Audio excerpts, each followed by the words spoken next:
I do believe that many brands have sort of acknowledged and understood the benefit that brands and retailers can get from quick response models or fast fashion models, and that many of them are looking at how do we implement this. Um, Brands and retailers have traditionally focused on low cost production bases, low cost infrastructure to trade in order to get a price advantage and maximize profits. However, the rising costs in the traditional sourcing destinations like Asia and so forth brought a bit of a rethink.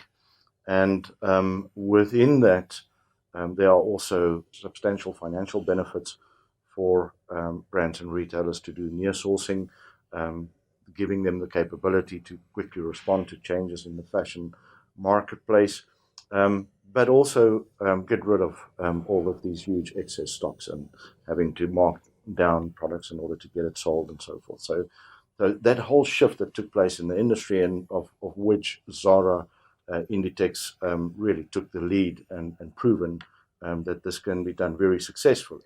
However, that does put pressure on buffering of fabrics in your sourcing channel. So, if you want to combine that with typical approaches in terms of sustainable sourcing, it becomes even more difficult and more challenging. What we've seen on the sustainable sourcing side, um, it also has its own challenges for brands and retailers in terms of sustainability strategies was almost for a very long time a specific CSR department that were running specific programs on the side, and it wasn't really part of the inner core of the commercial engine of how retailers and brands were sourcing. So bringing sustainable sourcing into that inner core is a big change management challenge in its own right. Sustainable sourcing, it is how do we get hold of that sustainably produced raw material and pull that through the supply chain successfully all the way to the point of sale. So, from that point of view, and faced with that problem statement or challenge statement, if I put it that way, um, we went away and we said that we need to really think out of the box and see what we can do in order to develop a model that can be a solution to all of this. I think the biggest challenge in when we start with these programs is the change management involved in order to get people to see the vision, the bigger picture. And but when the light goes on, you normally see that now they understand the benefits to producers um, would also be unique to each geographical region or country where you're implementing these programs. So, from the point of view of where we started in South Africa, the cotton producers have had specific challenges of their own in order to successfully produce sustainable cotton. So, but these things were typically for farmers to be able to get paid when they deliver their cotton to the cotton gin, where previously they had to wait a long time before they could get their money. They had to wait for the cotton to be sold um, in order to understand pricing and what happens in terms of global commodity markets and how does that impact on their pricing. So price stability and price security is very important components for the farmers at first, and that was a big focus for us. Um, because we have had the ability to integrate the supply chain and develop stakeholder trust, we were able to unlock the mechanisms of um, better pricing mechanisms, um, improved risk mitigation circumstances, and that brought very inherent value out of the supply chain, which was then available to the supply chain stakeholders. The one and only starting point for integrated supply chain programs is strategic commitment from the brand or the retailer. And that is also the first phase of the program development process, is where we worked with our brands and retailers and said, what is it that exactly that you want out of this program? And then we took those products or categories and we looked at the volume requirements, the quality requirements of those products, and essentially translated that into the supply chain requirements. So we then, with the brand and the retailer, started engaging with the tier one suppliers, and then carried on and working back through the supply chain, translating the product requirement into fabric requirement, into yarn requirement, and eventually into fiber requirement. So the critical important thing for us was to do that at a commercial scale. So we've always worked with commercial volumes and not just a little pilot program on the side. So we just started with a program with 5 million garments because we had to prove this model at a core commercial level. So once we understood how we translate that strategic commitment from retail into our product requirements, and we could also then make sure that the supply chain that we put together in the program, that those suppliers are the right suppliers in terms of capability, in terms of competence, in terms of geographic location, and in terms of access to infrastructure. Once we had proof of concept at a commercial level, it was easy for us to scale this. And we'll probably this year do about 26 million garments on the platform. Out of the ideology into practice, that brings the challenges in terms of change management. And once you start working in the real world with these programs that we're implementing, you discover a whole different set of nuances that you have to deal with in terms of successful implementation. And change management is good that we can have that strategic buy-in at senior management level. But if we don't have an effective way of communicating that to the actual buyer that pulls the trigger on their purchase order, we're not winning at all. So fundamentally was the requirement for an information systems platform that would support this process. So a key element in terms of protecting integrity, for example, is the traceability. For us, we wanted not only to look at some fancy tracking system, but for us there were three key functionalities in our IT systems platform.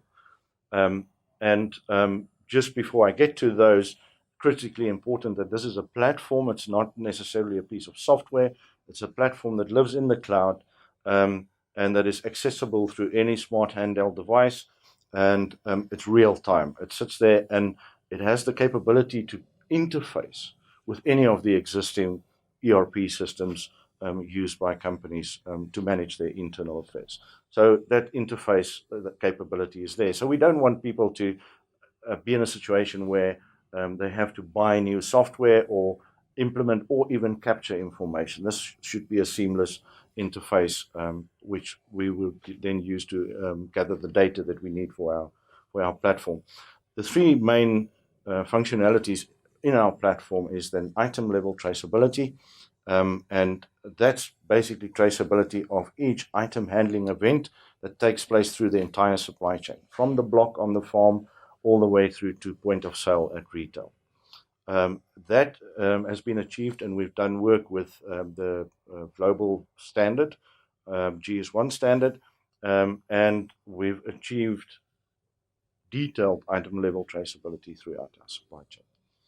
The second functionality is, although we had companies with management systems internally, we needed almost a supply chain ERP capability to manage the supply chain program. So when we start dealing with the key elements of supply chain integration, as I said earlier, a key principle is the demand commitment from the retailer. So when you have a promise to purchase and a commitment to buy, and you are able to translate that into what is required from your supply chain going backwards, there's commercial value, a monetary value of that commitment to buy that can also be translated all the way down the supply chain. But we have to be able to manage that. So things like promissory notes, commitment to buy, fabric orders, all of these type of contractual elements, which is then unlocking the potential further down in the supply chain, must be managed. So that supply chain ERP type ERM capability was a critical component for us. And then last but not least, we said that we need to have a capability that we can, from the farm, capture our sustainability data. This is typically the core data element that we would be required to put into other instruments that would deliver a carbon footprint type of, but it's the key basic sustainability data: energy consumption, water consumption, chemical consumption, any of those data elements, and then obviously the cost thereof. So it's the reporting on the sustainability impact, or the data that will enable that, that we're gathering on an ongoing basis, and we're also using that data gathering as against our own baseline. I think the key element for us there is that, in organic, one of the key challenges for retailers and the supply chain is how do we deal with the large numbers of transaction certificates that we need to gather through the supply chain to prove the integrity of the claim that we make.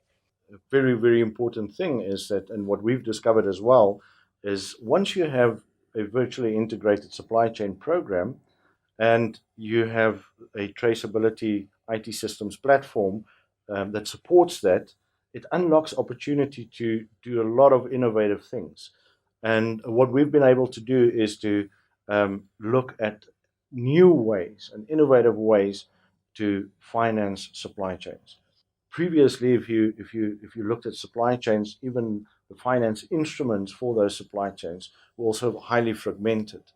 If you summarize the strength of the integration and the intelligence of transparency, you can now finance your supply chain stakeholders all the way through to farm by leaning against the commitment to purchase from the brand and the retailer, combined with the value of the commodity, which is enough sufficient collateral for financial institutions to finance the product moving through the supply chain. So we are financing our supply chain without taking a lien on the balance sheet of any of the supply chain stakeholders. What that means is basically the supply chain stakeholders own their own insurance company. The very specific insurance products within that that we worked with Swiss Re in order to develop those products with us, and then put that all into one service company that's owned by the supply chain stakeholders. This means that supply chain stakeholders would now insure themselves out of their own cell-captive company, and if there are not claims, that capital pool will just build and build and build, and would then contribute in future, to the development of being paid out as dividends to all the partners and stakeholders within that supply chain.